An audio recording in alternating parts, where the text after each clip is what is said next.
We have a loaded show coming your way on Philadelphia 76ers Now by Chat Sports, including a James Harden injury update, not going to make his debut on Tuesday night on TNT against the Boston Celtics. But first, this is why you subscribe to the channel. We're bringing you all of the latest Sixers news and rumors, and we're 19 people away from 4,000. I don't know, we can honor the great C-Web. Hit that red subscribe button down below if you want to stay in the know with the best Sixers coverage here on YouTube.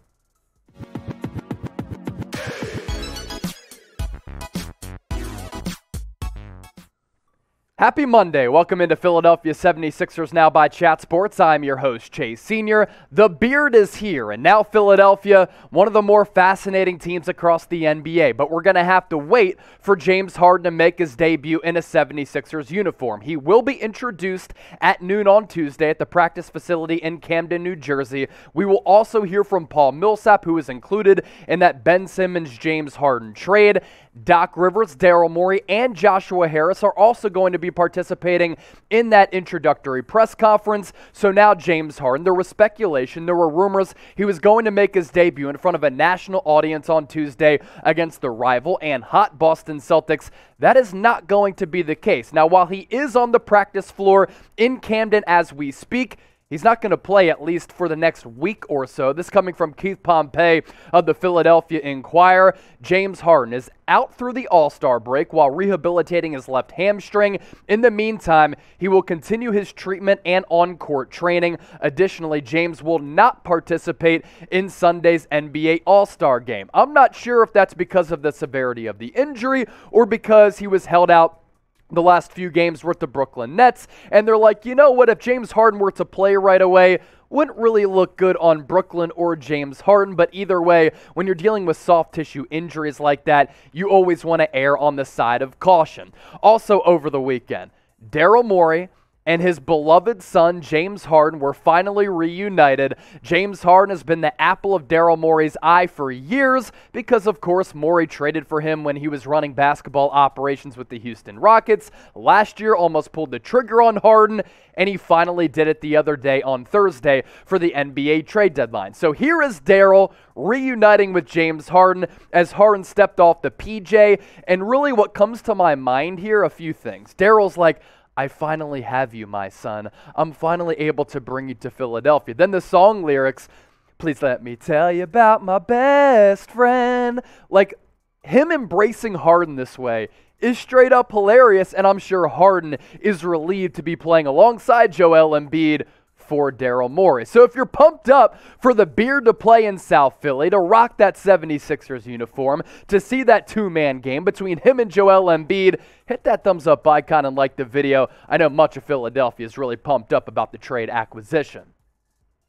Now with Harden coming to South Philly, there are some rumors starting to circulate that if Doc Rivers does not lead Philadelphia on a deep playoff run, that maybe he could be let go because, let's face it, he was not hired by Daryl Morey, and guess who could be an option as the next Sixers head coach? Mike D'Antoni, who led the Rockets and James Harden on a bunch of deep playoff runs and helped lift Harden to MVP status. Now, this is coming from Kyle Neubeck of Philly Voice. He said, checked in on the rumor regarding Daryl Morey looking to replace Doc Rivers with Mike D'Antoni that was shot down instantly by multiple team sources who noted the job that Rivers has done this year in strange circumstances in addition to Joel Embiid's leap under Doc's watch. So right now, I think there's no question that Doc Rivers' job is safe. The fact that the Sixers are within a couple of games, first place in the Eastern Conference, having dealt with this Ben Simmons saga all throughout this year, is really impressive. And those rumors might be silent now,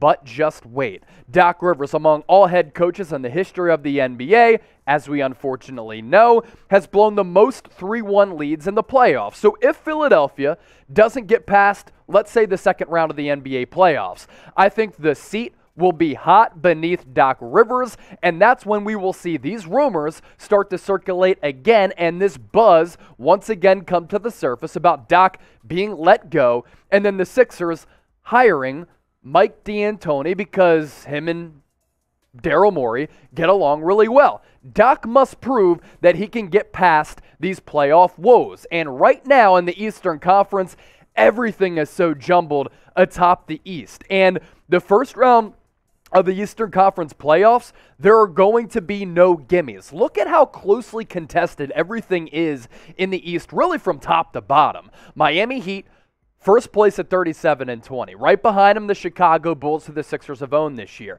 Cleveland Cavaliers, Milwaukee Bucks, and Philadelphia 76ers, all within a couple of games of that number one spot in the East. The Boston Celtics, still within striking distance of the top spot in the East. So too are the Toronto Raptors. The Brooklyn Nets continue to free fall, but once KD comes back, it makes that team very interesting. And after a hot start, the Charlotte Hornets have tailed off just a bit. And after starting slow, then getting hot, the Atlanta Hawks are now once again cold. But the point here being that there are going to be no cakewalks in the first round of the NBA playoffs. Can you imagine a scenario in the first round if the season were to end today where the Bucks and Sixers would be that 4-5 first-round playoff series? Can you imagine if the Sixers have to take on a good team like the Boston Celtics, and then all of our demons, all of our horrors, all of our fears come back about the Celtics owning Philly in the playoffs? I don't want to see that. I want a cakewalk in the first round because, as we know, Sixers have not made it past the second round of the playoffs since 2001. So with the Sixers acquisition of James Harden, is it Eastern Conference Finals/Finals or bust for Philadelphia? Type Y for yes, type N for no. Let me know what you think about this in the comment section right now, and be sure to get those votes in. Now, James Harden is going to be out for a little while, at least past the All-Star break, but you can get his jersey just in time for him to make his debut in a Philadelphia uniform by going to chatsports.com/Harden. Really good prices on these James Harden jerseys. Couple of different colors available, multiple sizes for anybody out there. Just make sure you use our link down below, chatsports.com/Harden, so that they know that Chat Sports sent you and get hooked up with a fresh Harden uni right now.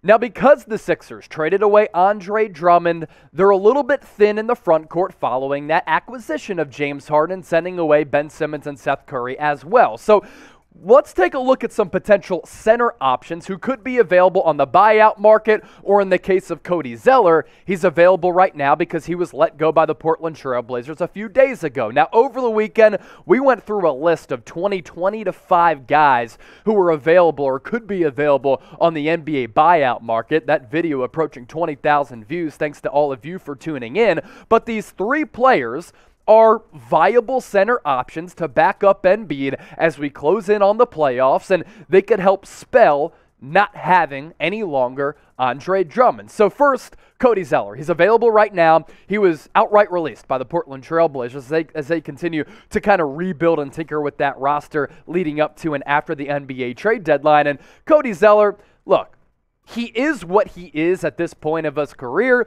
He'll be able to give you some energy. He'll be able to give you some rebounding, some scoring. Doesn't shoot the three ball at all, but can be relied upon, unlike a lot of other bigs out there, to knock down some free throws. And I'm somewhat intrigued by the option of Cody Zeller just because I know what I'm getting. A very experienced player who's more of a glue guy who can come in off the bench, and you know he's not going to make dumbfounding mistakes. One of the best options who could be available in the buyout market, who is not yet, is Robin Lopez of the Orlando Magic. Of course, his brother Brook with the Bucks is the better player, but Robin Lopez is still pretty solid. This year with Orlando, almost 8 points per game, almost 4 rebounds. Not the best shot blocker and rim protector, but okay in that regard, and he's shooting around 57% from the field, and throughout his career, he's a 70+% free throw shooter. This year, he's sub 60, but Robin Lopez is also a very good and viable two-way player. Tristan Thompson got traded to the Indiana Pacers in that deal that included Buddy Hield as well as Tyrese Halliburton. He was on that championship team with Kyrie Irving and LeBron James with the Cleveland Cavaliers, and he is not going to shoot the three ball at all. He's an awful free throw shooter, but he's very active on the glass. He can give you a little bit of rim protection, and around the rim, he has decent finishing ability. Now, you lose one guy in Ben Simmons who had Kardashian ties? Do you bring in Tristan Thompson, who also has Kardashian ties? 6 points per 5+ boards this year. For him to be that big and only shoot around 58% ain't it. But look, we're talking about backup options here, and any of these players are certainly better than the situation you were faced with back in 2018-19 when you had Greg Monroe in that second-round series against the Toronto Raptors as your top backup center option behind Joel Embiid, and in a Game 7 series in the second round, you had to rely on him to give you backup center minutes. I'll take any of those three players, Lopez, Zeller, or Tristan Thompson, over the likes of a Greg Monroe. So at least those options that could be available, and Cody Zeller's instance is available, are going to be better than some of those other options that we've seen in years past. So if you had to pick one, if you were in the shoes of Daryl Morey, and if you were coaching like Doc Rivers, which center would you go with if you had it at your disposal? CZ for Cody Zeller, RL for Robin Lopez, TT for Tristan Thompson. Once again, get those votes in. Thanks for watching today's show, and don't forget to subscribe as we close in on 4K.